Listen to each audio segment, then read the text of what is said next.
Salve, and welcome to Parsing John. Today we are in chapter 1, verse 31. We're only going to do one verse today. That'll finish off this page, which I know looks largely blank. But the rest of our text is on the next page. It's formatted that way to match with the Greek. The Greek version of these few verses is a little bit longer because of the articles. Let's go ahead and get started. I have here, buried under a pile of paper, our Latin rubric, everything that we're looking for as we go through and we want to parse this. Let's start reading. Et ego nesciebam eum sed ut manifestaretur Israel propterea veni ego in aqua baptizans. We want to find a verb first. That verb is always very useful to tell us who is the subject of the sentence and give us an idea of whether or not we need a direct object. So et, not it, but we can go ahead, wrong color pen, go ahead and translate that conjunction quite easily. This connects verse 31 with everything before it. And ego nesciebam, bam is our ending, a is our connecting vowel, and nesci is our stem from nescio. This is a first person singular imperfect. It is active and indicative. Means I was not knowing. Ne makes this negative.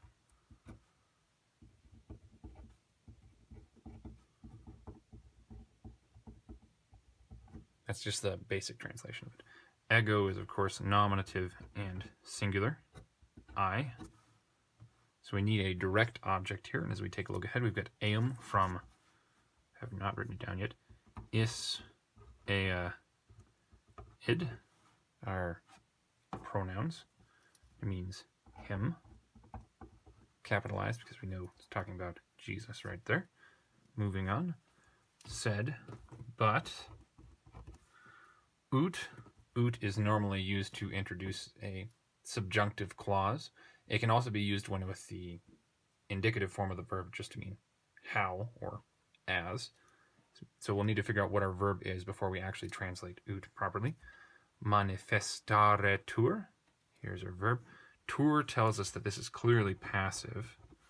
Since there's no in there, we know it is third person and singular.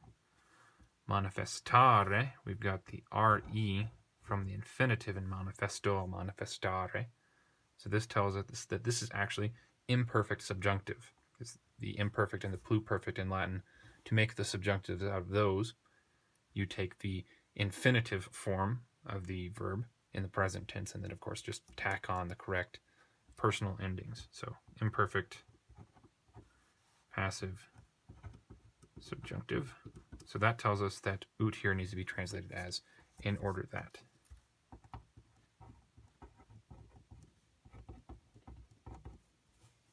Manifestaretur, he might be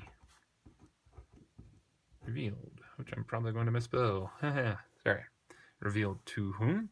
Well, taking a look ahead, we don't have any obvious datives, but we do have Israel, which is not a native Latin word. The spelling is probably from the Greek, though it could be from the Hebrew. You'd have to talk to someone who actually knows Hebrew and what the Hebrew spelling of Israel is. So since this is not a native Latin word, and also not technically a native Greek word, though, the spelling may have come from Greek, this thing does not decline normally. And actually it looks like Jerome here just didn't have it declined at all and just put it in whole cloth, which frequently, as I understand it, happens with strange names and city names. So we can just take this as a indirect object. I-O there. To, oops, there's an S in there. Israel. Moving on to our next sentence, propterea, because of these things, is what this one means.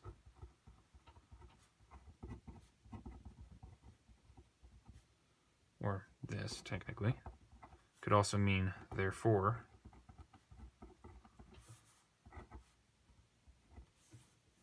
Wane is our next verb, and this comes from venio, venire, wane. Since it is a fourth conjugation, venio, venire, We know that its passive infinitive is not wane, but waneri. So this tells us that this has to be the third principal part, and therefore the first person singular, perfect, active, and indicative. Ego is what we've seen before, nominative singular, so we don't need to parse that again.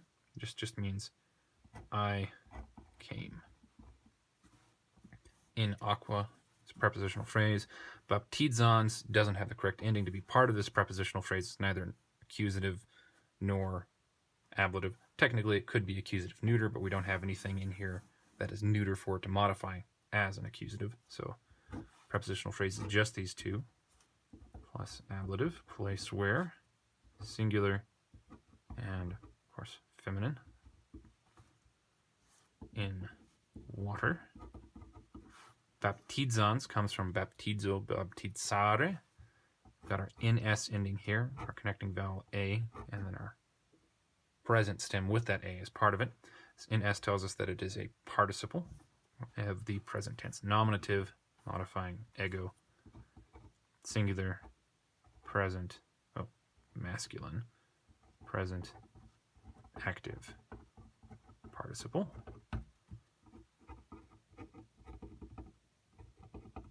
Baptizing, period. There we go. We've identified all of the words in this sentence, or this verse. Let's see what they say together. And I was not knowing him. Now, let's stop there for a moment. There's actually a bunch of other ways that we could translate this. We could say, I used to not know him, I kept not knowing him, or I began to not know him. Honestly, between those four options, I was not knowing him or I used to not know him are the two best options. So I'm going to add that second one in there.